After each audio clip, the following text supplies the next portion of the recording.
nightstand, Dietrick. The clergy, men of the cloth, we count on them to be holier than thou.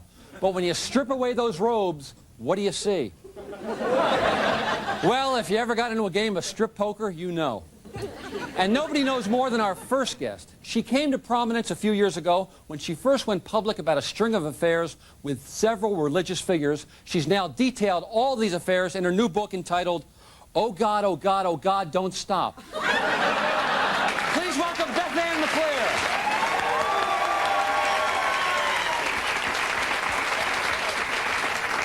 Welcome, Beth Ann. Thanks for having me, Dick. Now, Beth Ann, for those out there who haven't heard your book tape or seen the TV movie starring Meredith Baxter Birney, let's backtrack a few years to when you were 17 and you became involved with the Reverend Tommy Lee Thomas Ministries. That's right. I started attending his Thank God I'm Forgiven rallies. Right. Thank God I'm Forgiven, better known as TGIF. Well, actually, I started with his youth group, Bible Youth of Biloxi. Right. BYOB. So, when and where did you first meet Reverend Tommy? Well, I was a volunteer answering mail. So one night I was working late, stuffing envelopes and licking stamps, and he came into my little office. Okay, so you were stuffing and licking. Please continue. Well, we started talking, and out of nowhere he asked me if I had ever seen the Thornbirds. The Hornbirds? Is that the one where the wife's out of town, the guy's got a really horny maid? No, the Thornbirds. The Thornbirds? The Thornbirds, the TV miniseries with Richard Chamberlain as a priest. Oh, right, yes. I've never seen that other one I mentioned. Well, anyway, a little bit later, Tommy Lee asked me if I wanted some communion wine. I figured, hey, he's a minister, it must be okay. But it wasn't wine that he gave you, was it? No, it was tequila. He gave you tequila. Did you swallow the worm? No. Oh, no, people! No. Don't travel to that neighborhood. But I told him I didn't know if that was right. And he agreed with me, saying how we had to always be on guard against succumbing to the temptations of evil. Evil such as? Well, he put his hand on my leg, and he said, this is wrong. Then he put his hand on my breast, and he said, this is wrong. Well, how wrong did he get? Let's just say he went all the wrong way. Wow, I mean, what are you thinking at this point, though? I mean, here you are, this young, innocent girl, no doubt wearing some simple frock with a scoop front and fresh cotton panties. And this middle-aged man is hitting on you. I mean, didn't your antenna go up? I know mine would have. I blamed myself. I mean, he was a man of God. I thought it was my fault for tempting him. Now, I understand this wrong-term relationship went for more than just a one-night stand. That's right. It went on for 2 years, and after that, he passed me around the congregation. So you were like a human collection plate. It was awful, because then one of Tommy's friends would tell another friend, and he would tell another friend, and so on and so on. Right.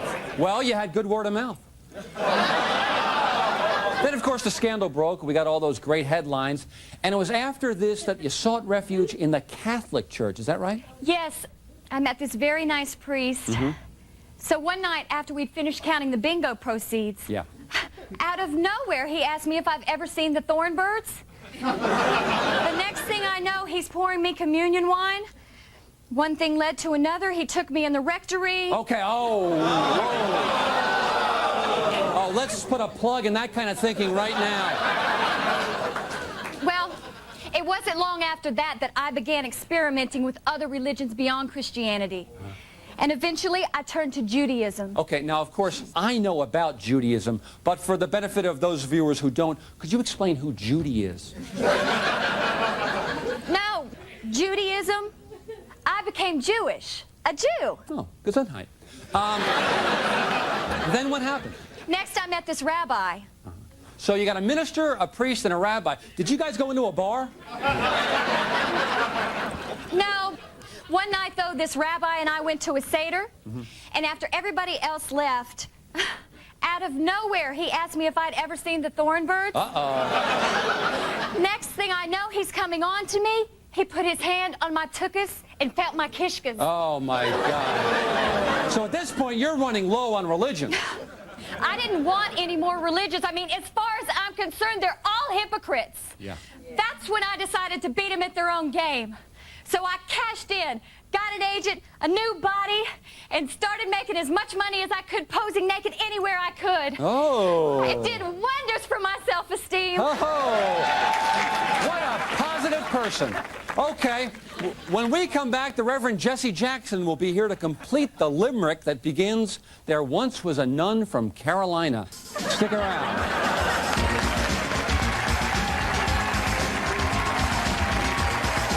Love the feel of coarse rope on your soft, bare bottom? You could be a guest on Nightstand. Call 555-DICKY. On the next Nightstand, tragic trick-or-treat stories. Okay, you're a white guy living in Harlem. It's Halloween night. You decide to dress up as Al Jolson. Then what happens? Find out on Nightstand.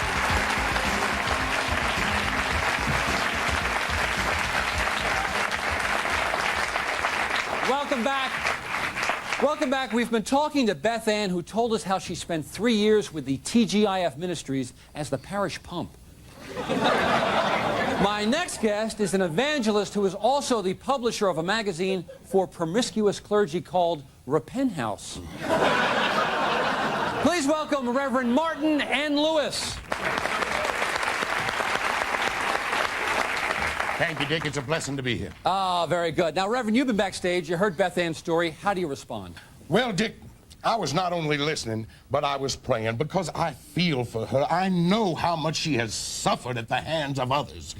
But as Leviticus said to Sabiscuit, "Ye who have planteth thine seed upon another, shall ye harvest the vine that ye hath destroyed." So what you're really saying is, he that smelteth it, dealteth it.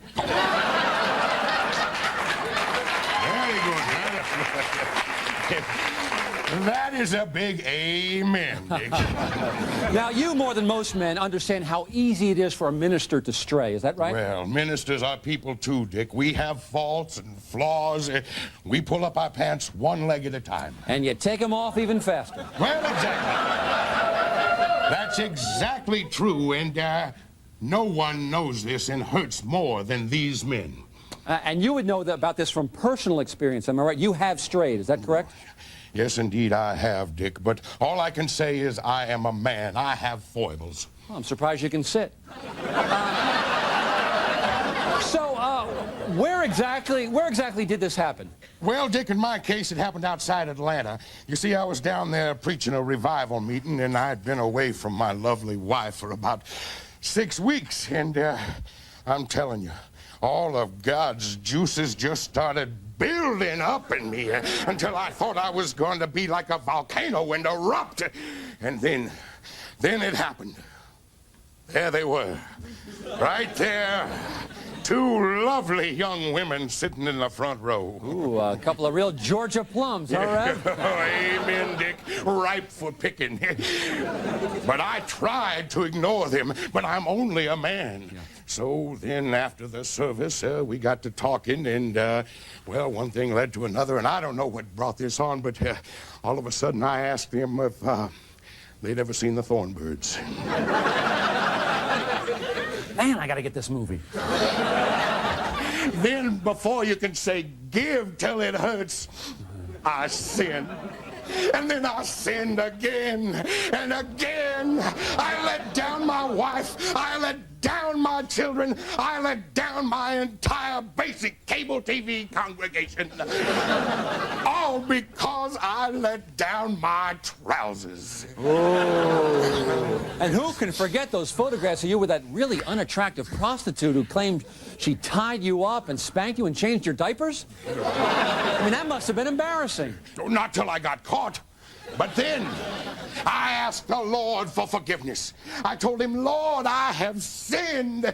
And he made it easy to tell everyone just how sorry I was and how for a small fee they could individually hear me give a heartfelt apology on my 900 number. Come on! This is a scam! This is not a man of God! This is a man of fraud! He hit on me in the green room! I know, and I'm sorry. Please forgive me. Wait a minute, Rev. Every time you do something wrong, you can be forgiven?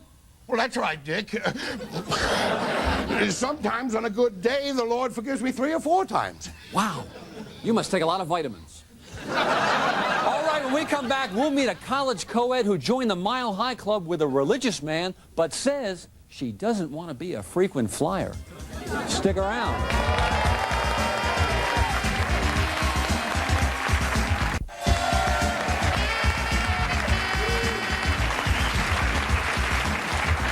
Welcome back. We're talking about scandals in the clergy. Now, many of us have sat on an airplane next to a crying baby or a really fat guy with BO.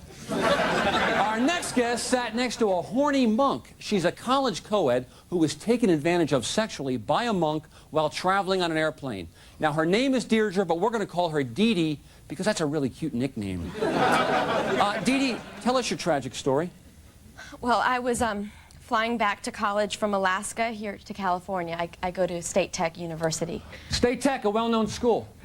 What's your major there? I'm undecided, Dick. Well, good luck with that.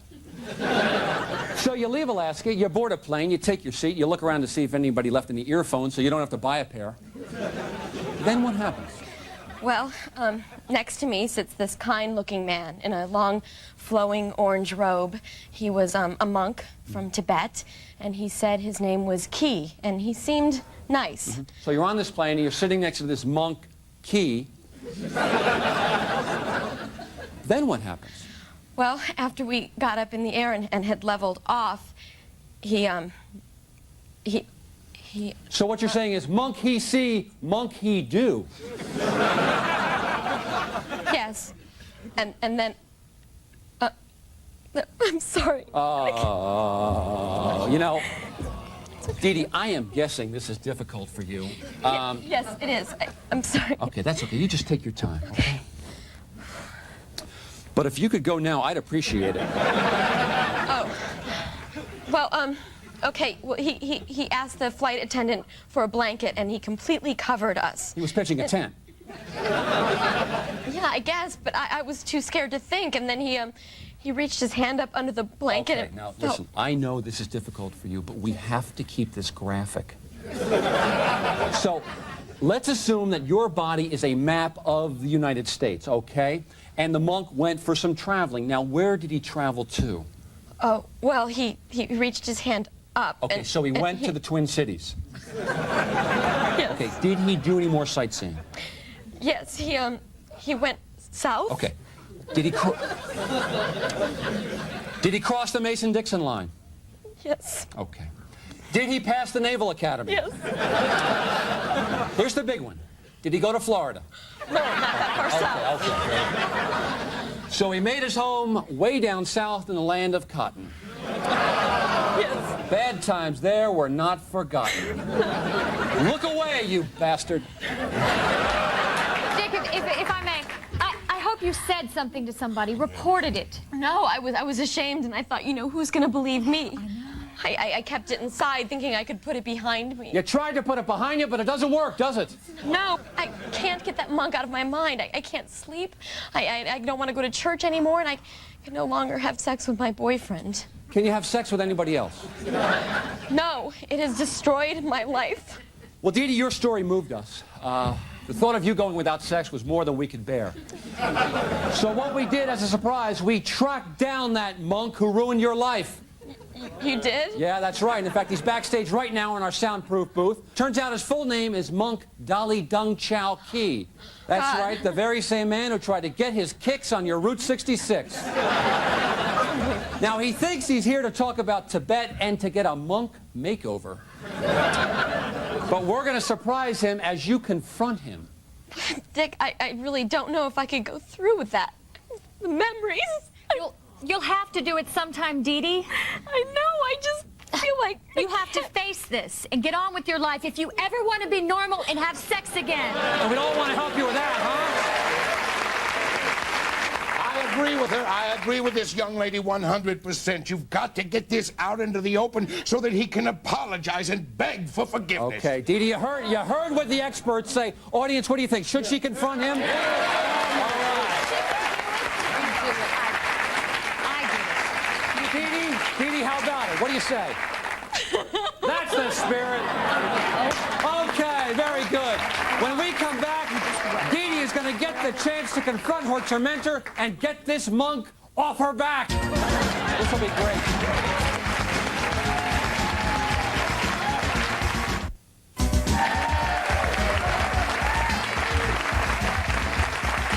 Thank you. Okay, we're back with our topic, soiled cloth scandals of the church. With us is Dee Dee, who was groped on a plane by a monk and now becomes hysterical whenever she sees this picture. But we've convinced her she must confront the man who robbed her of her youthful innocence. Isn't that right, folks? Okay. We're going to get this done, Dee Dee. Oh, you know what? You've got some mascara running. Miller, can we get some towels out here? I want you looking fresh when this monk comes out here.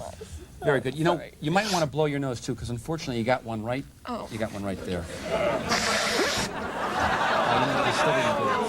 Like a piece of Spanish moss. Anyway, you take care of that. I'm going to go back. Miller, can we come in here and get this cleaned up? I'm going to go back and get the monk. This will be just fine. Now, remember, folks, he's in our backstage soundproof booth. He thinks he's here to talk about Tibet and to get one of our popular monk makeovers. So let's see what he says. Hello, Dolly. Oh, hello, Mr. Dietrick. How are you? Welcome to the show. Thank you, thank you. Well, you think you're ready for this? Oh, very ready. Yeah. Do you think I will get facial? Oh, I think you're going to get the works. Yeah. You're going to get all your bases covered. Okay, folks, here he is, Monk Dolly Dung Chao Ki. I don't understand. I don't know what's... Okay, listen, why don't you head up on stage and take a seat there next to Dee Dee, who I think you already know. Oh, no. I don't think so. But it's a pleasure to meet you. I can't do this. Airplane girl. That's right, Monk. That's right. We played a little trick on you. It's the fetching co-ed from the airplane who you tried to take advantage of. You told? Yes, she did. Ooh, so what do you have to say for yourself? I just want to say how very sorry about the entire incident. But I forgive you. What? Wait a minute. How dare you blame her? What? Oh, bad move, Monk. But I did tell the truth, didn't I? The truth is you tried to seduce this poor girl on an airplane. Isn't that right, Dee Dee? Why would I do that? I am monk. I am celibate. I don't think these thoughts. Oh, come on, Monk. You expect us to believe that? Oh, boy, Monk, they're never going to forgive you if you don't cop to it. No, that is not true at all. Yes, I got on an airplane. Then I took my seat. And after a while, this nice girl started up conversation. I tell her I am monk with vow of celibacy. And then all of a sudden, out of nowhere, she says, have you ever seen the thornbirds? I said, what? And then she says, hey, how'd you like it if I spanked the monk? And the next thing I know, she was reaching for my robe. Wait a second. Are you saying you never once went to the Twin Cities? Twin Cities? Yeah, you know, chiches, headlights, happy bags. Oh, happy bags. Yeah. No, not once. Hey, I'm a monk. Yeah, but people say you monkey around. No, I'm too busy praying to put anybody down. You're lying! You're lying! Fess up here, Monk. Get it out in the open. Uh-huh. I don't think the monk's telling everything. Oh, No, I tell the truth. I tell the truth. No,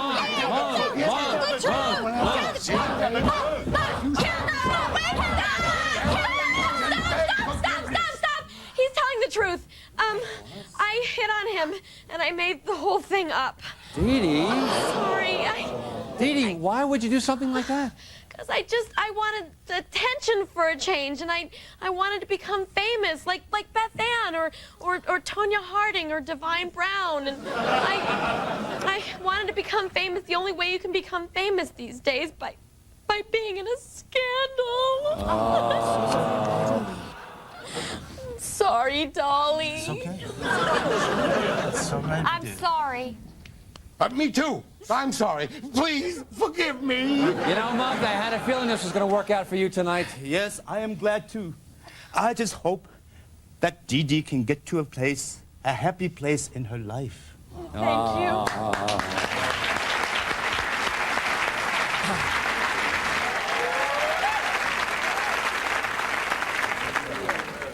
Well, what have we learned tonight? Well, we've learned what some people will do to get famous. But to all the Dee Dees of the world, let me tell you, being famous is not all that great. It's cost me a lot. My two sons, Richard and Dick Jr. Because of my fame, I could never work out a visitation schedule with their mothers. As a result, I missed everything from Richard's graduation to Dick Jr.'s conception. So the next time you want to be famous, think about it. For now, I'm Dick Dietrick. Who wants an autograph? Wait, don't go to that kitchen yet. There's a whole lot more of Nightstand coming right up.